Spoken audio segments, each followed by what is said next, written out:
কিশোরগঞ্জের ঐতিহ্যবাহী পাগলা মসজিদের ১৩টি লোহার দান বাক্স ৪ মাস ১৭ দিন পর খোলা হলো, আর সেখান থেকে পাওয়া গেছে ৩২ বস্তা টাকা।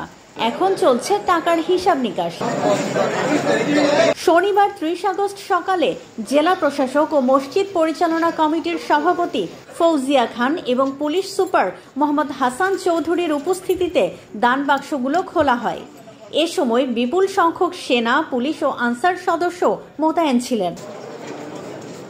৩২ বস্তায় ভরে মসজিদের দোতলায় নেওয়া হয় এসব টাকা। শুধু নগদ টাকা নয়, দান বাক্সে পাওয়া গেছে স্বর্ণ, রূপার অলংকার আর বিদেশি মুদ্রাও। আজকে আমরা 13টি ট্রাঙ্ক সিন্দুক খুলেছি এবং আমাদের 32 বস্তা আমরা অর্থ এবং অন্যান্য জিনিস পেয়েছি, যেটা ইতিমধ্যে গোনার কার্যক্রম শুরু হয়েছে। আজকে আমাদের এই কাজে সহযোগিতা করছে জামিয়া আহমেদিয়া সোনিয়া মাদ্রাসার 340 জন শিক্ষার্থী এবং এই কাজটি আমাদের দিনব্যাপী চলবে। আপনারা জানেন যে প্রায় 4 মাস 18 দিন পরে আমরা এটা খুলতে পেরেছি। জানেন যে বিগত দিনে আমাদের এইচএসসি পরীক্ষা সহ অন্যান্য কাজের জন্য আমরা 3 মাস পরে যে একটা খোলার যে আমাদের ব্যবস্থা থাকে, এবার একটু এই কারণে দেরি হয়েছে। আমাদের এই যে টাকাগুলো পেয়েছি মূলত আমরা আমাদের কিশোরগঞ্জে যারা জটিল দুরারোগ্য রোগে আক্রান্ত আছেন তাদের চিকিৎসার জন্য এর একটি লভ্যাংশ ব্যয় হয়। এছাড়া আমাদের এই মসজিদটি পরিচালনার জন্য যে যারা কর্মকর্তা কর্মচারী আছেন তাদের বেতন এবং ভাতার জন্য ব্যয় হয়, আনসার সদস্যদের জন্য কিছু ব্যয় হয়। এছাড়া আমাদের যে মাদ্রাসাটি আছে সেই মাদ্রাসাটি পরিচালনার জন্য একটি অর্থ ব্যয় হয়। এবং এবছরে আমরা আজকে পর্যন্ত যে ব্যাংক স্থিতিটি আছে, যেটা আপনারা প্রতিবারই আমাদের কাছে জানতে চান, আমাদের ব্যাংক স্থিতি আছে 91 কোটি টাকার মতো এবং আজকে আমরা আশা করছি যে বিগত দিনের থেকে এবার আরও বেশি সংখ্যক টাকা জমা হবে। মসজিদের দোতলার মেঝেতে এখন এক বিরাট আয়োজন। প্রায় 450 মানুষ টাকাগুলো গণনায় ব্যস্ত।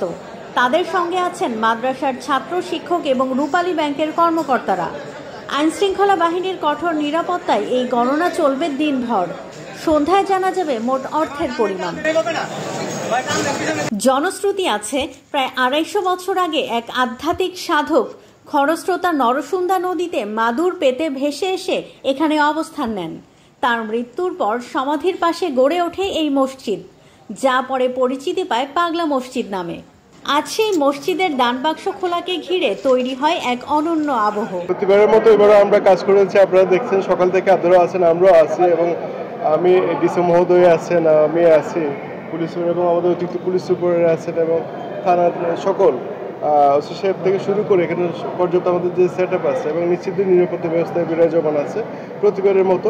এবং একেবারে গুণা থেকে শুরু করে লাস্ট ব্যাংকে যাওয়া পর্যন্ত ওভারঅল পুরো পিরিয়ডটা আমাদের সারাদিন এভাবে পর্যায়ে নিশ্চিত নিরাপত্তা ব্যবস্থা বিদ্যমান থাকবে এবং এই বিষয়ে আমাদের পুলিশ, তারপরে আর্মি ইউনিট, আনসার ইউনিট সকলে একযোগে কাজ করে যাচ্ছে।